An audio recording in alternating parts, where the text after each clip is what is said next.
Hello friends, it's Kayla. It is time for another quarterly wrap-up, quarterly update.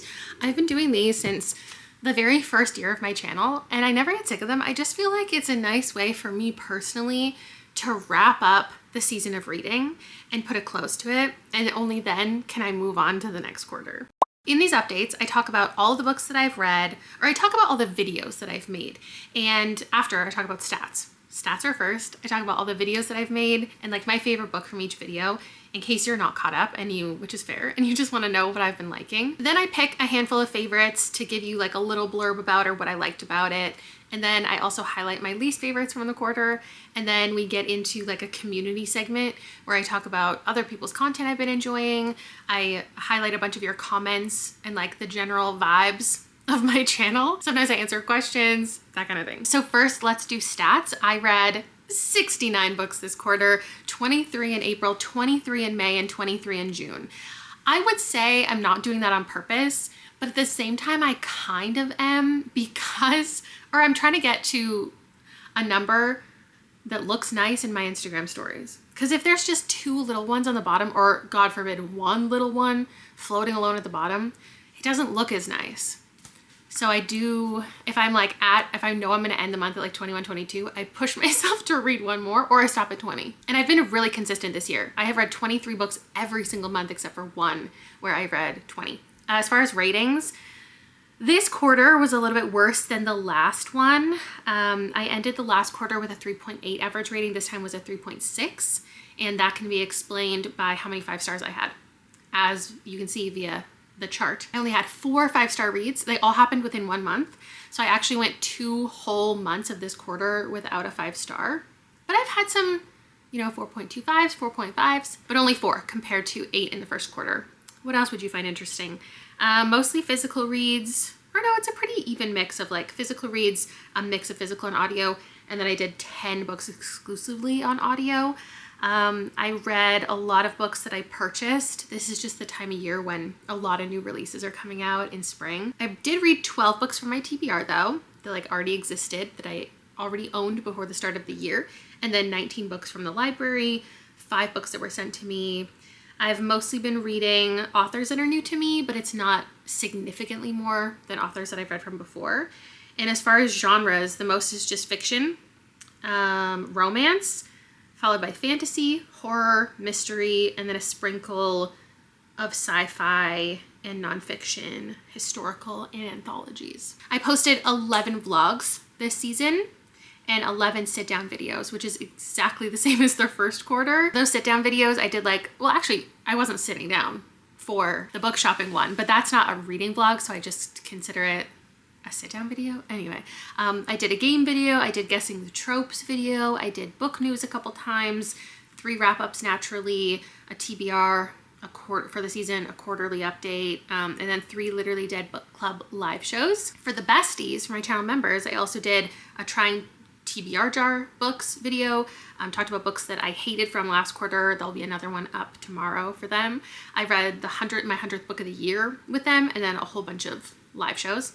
And then as far as vlogs, I have that series going where I'm reading books that you told me shocked you, made you cry, made you laugh, etc. These are all the books that I read for the video that was supposed to shock me. And I ended up giving out a 4.5 2 different times in that video. So my favorites from that vlog were Rejection and William. I did a video about books that made you swoon, and I too swooned. My highest rating from here was A Rivalry of Hearts, which I gave a 4.25, I think. I read books that made you laugh, and I also laughed, and I gave out 2 5-stars in that vlog. Best offer wins, and fundamentally. I did a sports reading vlog where I read fiction, nonfiction, romance, all revolving around sports, and my highest rated from this video was a 4.25. Was it a 4.5? To Dixon Descending. I posted 3 different buzzword vlogs, one every month, of course, and I haven't had a 5-star yet. I can't remember anything from the first quarter, but have I had a 5-star from a buzzword vlog? I feel like probably. This time around, my favorite was The 2000s Made Me Gay, that I gave a 4.25. I read 4 books in my latest alphabet video. We went through I, J, K, and L, and I did end up with a 5-star, Lesser Known Monsters of the 21st Century. I read a handful of books from 2016, horror specifically, to try to find a new favorite, and I didn't. I read 3 books in this impromptu vlog where I was trying to find really big wins by the end of the month, and I did find a couple. Yesteryear was a 4.25, and The Deja Glitch was also a 4.25.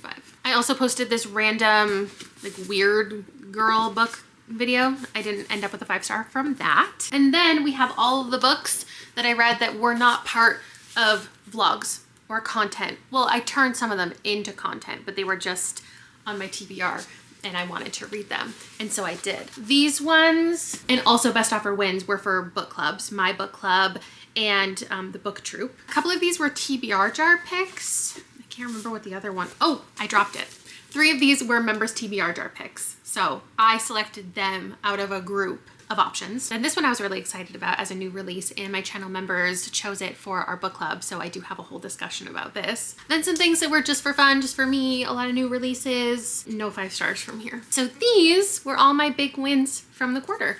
I feel like it's a stack that I'm happy with. Obviously, I would love to read more and more things that I love, but I wasn't completely in a drought. Like, though I wasn't reading a ton of 5s, I had 4-point-somethings.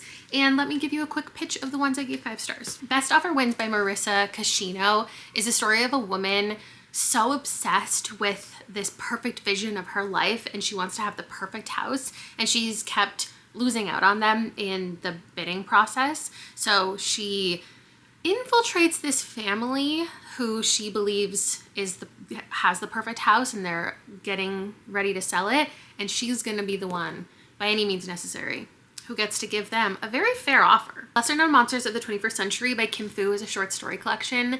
It's set in reality, but has a speculative element, each one of the stories. So it's a real world event. Someone is at a wedding, but then a sea creature arrives and things come of that. They're weird, they're quirky, they're fun, and they all have some kind of theme, sometimes connected themes. We're talking about mortality, we're talking about belonging, morbid curiosity. I had a lot of fun with this. Next up, Fundamentally by Nuseba Yunus. This is a satirical story, but also like about a deeply serious topic. It's about violent extremist women and kind of unqualified, maybe, woman who ends up working within the UN with a bunch of other kind of wacky characters, tasked with de-radicalizing ISIS brides.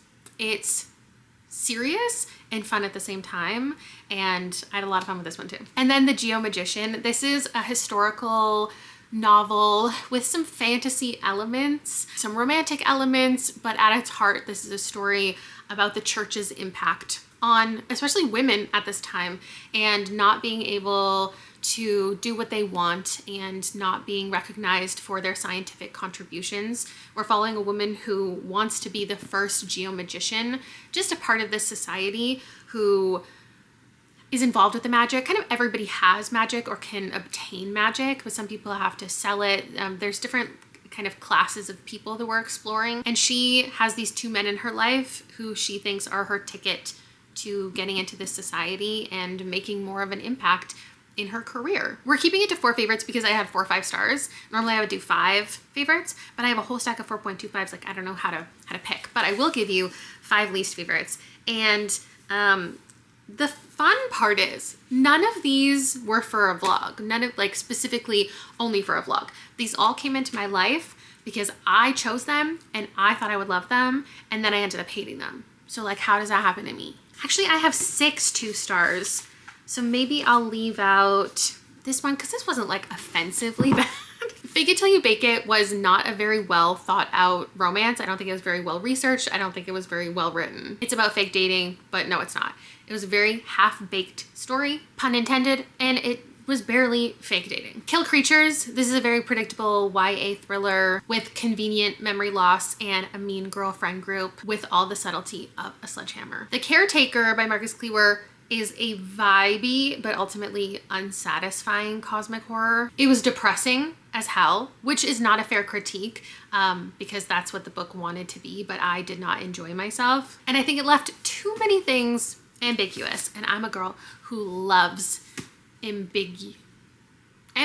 The Ending Writes Itself by Evelyn Clark was just a standard mystery. I don't think there's anything egregiously wrong with this. It was predictable, the plot dragged, there was no reveal that I thought was interesting or that really had an impact on the actual story. And then we have Cruelty Free by Caroline Glenn, a beautiful book that I think just wanted to fit in with the current market trends in publishing. Ultimately, it was about a mad lady killing everybody, and I didn't love the revenge story as much as I wanted to, and I think there are a lot of elements in here that you could swap out for anything else. Like, it just didn't feel very intentional or with a clear direction other than like, let's just kill everybody. Okay, with the negativity out of the way, now we'll get into some community stuff. Just kind of some updates or feedback or anything that I feel like popping in this section.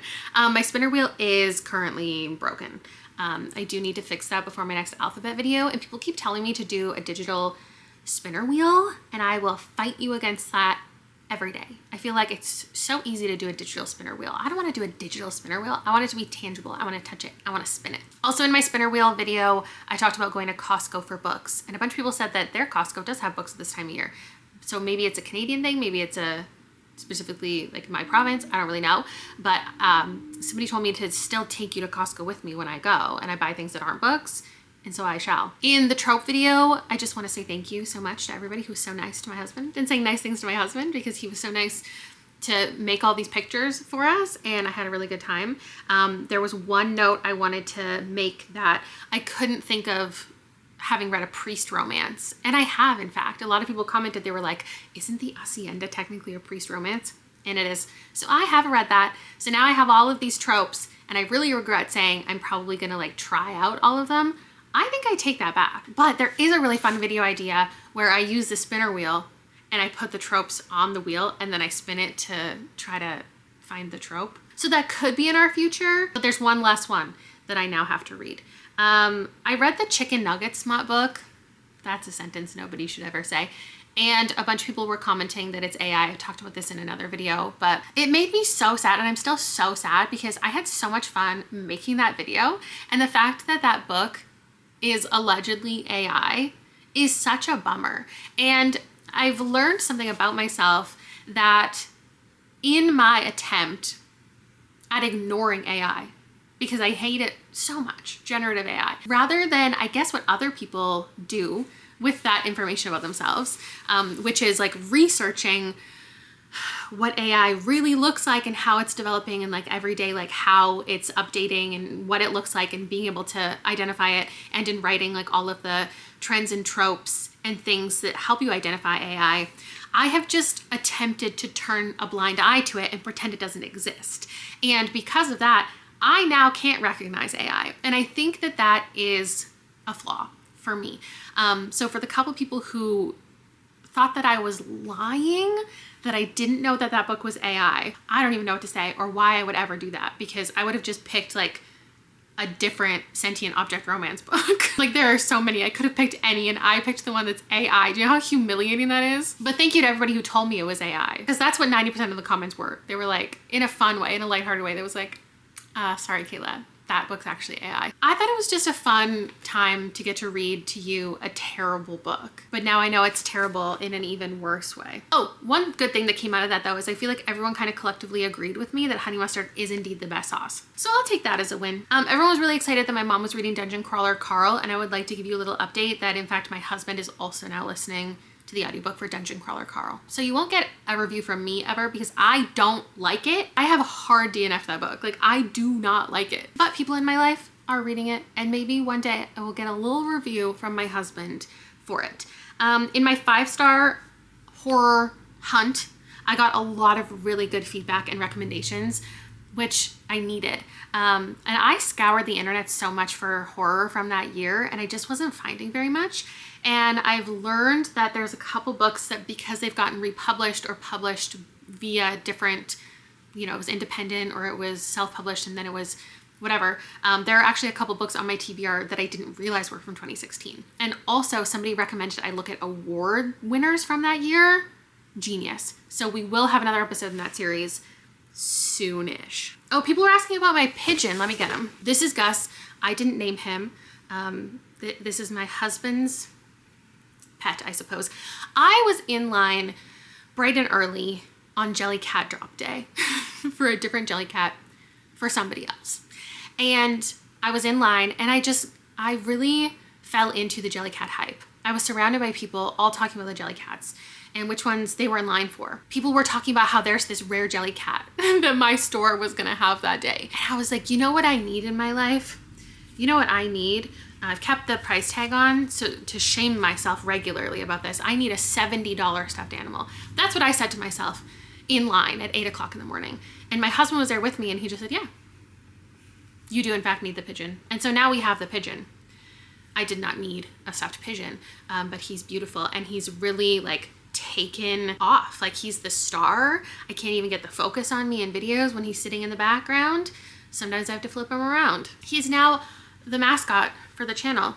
He's very soft. I do regret buying him because like, what am I doing with my life? But anyway, this will be my first and last Jellycat.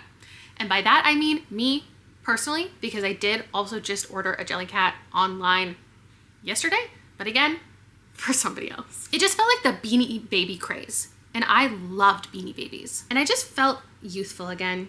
For my buzzword prompt, I was thinking about one where I wanted painted covers and someone gave me the idea, the word painterly. So thank you, that will be moving into 2027. Somebody said they love when Rob and I do taste tests and I disagree because like I'm hideous, right? But all I needed was one person to say that and we will continue it. And next week you're gonna see a crumble taste test from us. Oh, my mini mic era, I think began and ended with that one video. I got one singular comment that said they didn't like the sound of it and that was enough to tell me I'm never using the mini mic again. But I do find it helpful out and about. So probably not in the house because I just needed the feedback of like, do we like the mic or do we like this mic or should I use a different mic? Anyway, that doesn't matter. And then on the daily games video, oh my God, people are using my website. I have, Rob and I were looking like a month after I posted, or a couple weeks after I posted the video, and I was like, I wonder if people are actually using this page to find games. And you are, and oh my gosh, I think that's so cool. So if that's helpful to you, I'm really glad. I will put the link down below in case you didn't see it the first time. And you guys introduced me to a couple other games that I have now put on there. There's one called Cuddle, where you have to cut an object in half every day. And then Hank Green came up with his own like kind of version of Connections that I think is so fun. As far as a couple of videos I want to recommend to you, Pam did a choose your own adventure video that was really fun. Choose your own adventure books and choose your own adventure vlog. And then Tina did one about like questionable book characters that I really wanted to know about those books. And so I really like that. And then Dropout, this is so not book related, but if you like games and competitions like me, there's this one video called Secret Sober that I fell in love with. Don't read the comments. Don't go into it knowing anything. But it's kind of like a imposter traders kind of game with a bunch of internet people. It's so fun and I love it. So I wanted to promote those things. My battery is dead. I will see you in the next video in a couple days. Bye.